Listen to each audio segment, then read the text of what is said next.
Hello, I'm Monisha from Campbell, South Asia. Welcome to this poster presentation on the 2021 edition of the Evidence and Gap Map on why interventions to improve the welfare of people experiencing homelessness or at risk work or not. The map was supported by the Center for Homelessness Impact and commissioned by Campbell Collaboration. Homelessness is a pressing issue across the world. Estimates indicate that over 2 lakh individuals and families experience core homelessness on any given night in 2020. There have been efforts to garner evidence on the issue, taking a what works approach. What works movement has largely been limited to the measurable aspects, but to be effective, an intervention has to be well implemented. Information about implementation is most commonly found in qualitative process evaluations. This evidence and gap map contains valuable qualitative evidence on implementation issues.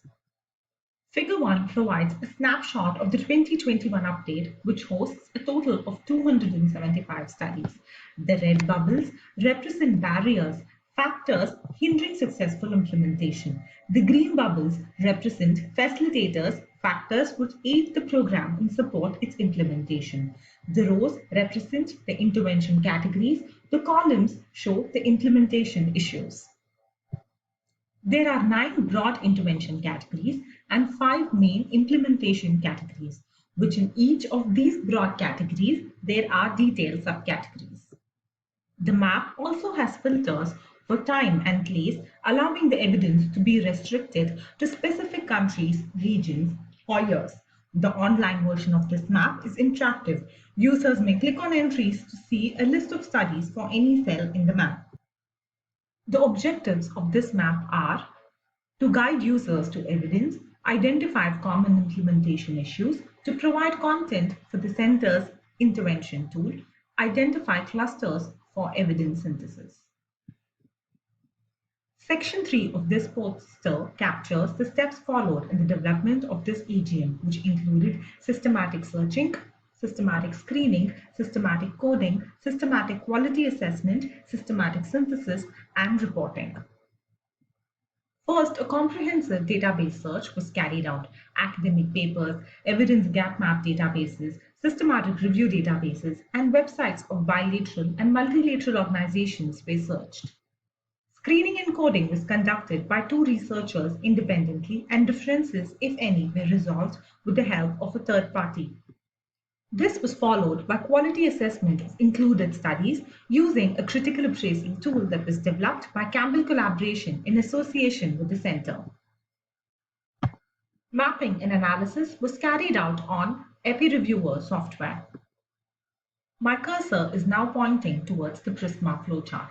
It depicts the flow of information through different stages of the 2 editions of the map and the studies included and excluded at every phase. Section 4 of the poster highlights the significant findings of the map. Across the 275 studies in the map, there are 2,164 instances of factors supporting implementation and 1,546 instances of factors hindering it. These figures equate to 8 supporting factors and 6 hindering factors per study. There is no single factor responsible for success or failure of any intervention. Multiple factors usually come into play. Figure 3 and 4 tell us that the studies are spread unevenly by intervention category and geography. The most common intervention category is services and outreach. Majority of the studies come from North America. A considerable number of studies are from the UK. Table 1 shows the aggregate map for barriers, showing the intervention barriers matrix at category level. The highest number of studies is in the services and intervention row. Table 2 represents the same analysis for facilitators and shows some similar findings. Both in terms of barriers and facilitators, contextual factors are less important for health and social care and communications. Service user issues are an important success factor for communications. Figure 5 explains the overall results of the critical appraisal. The vast majority of the studies, almost 70%, are rated as low confidence. A little over 1/4 are of medium confidence. and just 10 studies, less than 5%, are rated as high confidence. Gaps in evidence. Contextual issues, especially the labor market, was rarely flagged as a supporting factor. They're more commonly mentioned as barriers to successful implementation. On the other hand, the communication skills with other agencies and emotional skills of caseworkers are not often mentioned as barriers, but do appear as important facilitators. Next steps. The map does provide initial high-level insight and a strong platform to develop the center's intervention tool. Housing first, discharge programs, and cost effectiveness are some of the key interventions identified in the map. There is need for systematic reviews in the area. Researchers and commissioners should evaluate the impact of financing, employment, legislation, and communication on implementation of interventions. There is need for better quality evidence to prevent and tackle homelessness. Although the map provides a high-level overview of factors, a far more granular understanding of these studies is needed. There is a need for commissioning systematic reviews of process evaluations.